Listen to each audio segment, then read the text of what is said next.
Faleminderit juve, faleminderit shumë për interesimin. Kjo ngjarja e ditëve të fundit ka tregu një interesim edhe një ngazëllim jashtëzakonisht madh të qytetarët e Prishtinës.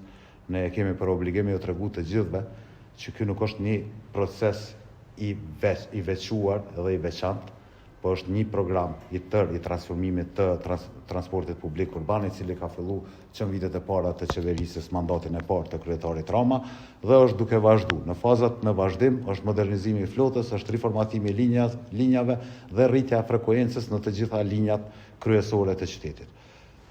Te modernizimi i flotës, edhe trafiku urban, edhe operatorët privat kanë obligim kontraktual me komunën e Prishtinës me modernizu flotën. Edhe komuna e Prishtinës bën një rol shumë aktiv në këtë pjesë, në këtë objektiv, për me arrit këtë objektiv.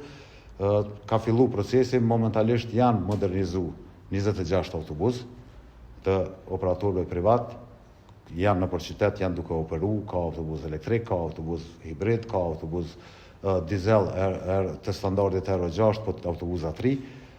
Janë të modernizu dhe të ka arta 15, e kemi në modernizime sipër edhe trafikun urban, me 30 autobus të tjerë, për cilëve 6 janë elektrik dhe 24 me dizel. Është një proces që nuk mund të ndalet, ka pengesa, ka blokada, blokadat janë të qëllimshme, por procesi si proces do të vazhdoj.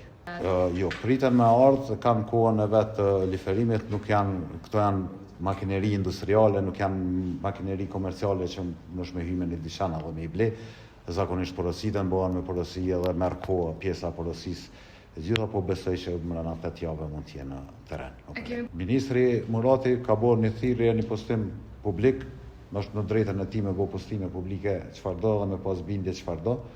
Ne i bëjmë thirrje me ndalë blokadën, ne ka ndalë 2 milion euro të blerjes së autobusëve për trafikun urban, janë të bllokuar pa asnjë të drejtë ligjore, janë mjete të qume në rezervë, edhe pse kanë kaluar në buxhetin e kuvendit komunal të komunës Prishtinës. Momentin që kalojnë në buxhetin e kuvendit komunal, nuk ka të drejtë askush me i prek ato linja buxhetore dhe me marrë vendim tjetër. Ata kanë marrë vendim të tillë në mënyrë arbitrare dhe i kanë qitë në rezervë, po na bëjnë pengesë në blerjen e autobusëve, por ne nuk do ndalim edhe atë pjesë të blokadës do ta zhbllokojmë. Sa herë kemi bërë veprime, sa herë kemi pas përparime, sa herë kemi pas projekte, kemi hasë në pengesa të tilla. E mira është që ky vend është demokratik, i ka institucionet e veta, janë institucionet pavarëna, secili institucion ka për detyrë me kry punën e vet. Na vazhdojmë me tonën, e dim që jemi në rregull, për pjesën e reformës transportit publik urban nuk kemi punu të vetëm, nuk kemi punu kokën vete, kemi pas ekspertizë të jashtëzakonshme të Arupit prej Bankës Evropiane për Rindërtim dhe Zhvillim.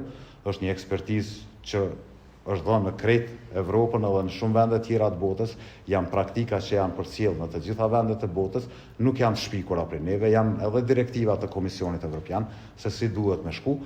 Për ma tepër, kjo qeveri në nivel qendror sot është tentu me repliku zgjidhjen që e kemi bënë në Prishtinë. Janë të kriju autoritetin qendror të transportit publik, të kriju në të njëjtat këshilla që i kemi marrë na prej Bankës Evropiane për Rindërtim dhe Zhvillim dhe prej të njëjtëve konsulentë që i kemi marrë na këto këshilla. Kështu që nuk po besoj që mund të ketë diçka të tillë, blokadat vazhdojnë, edhe puna jonë vazhdon, nuk ndalemi.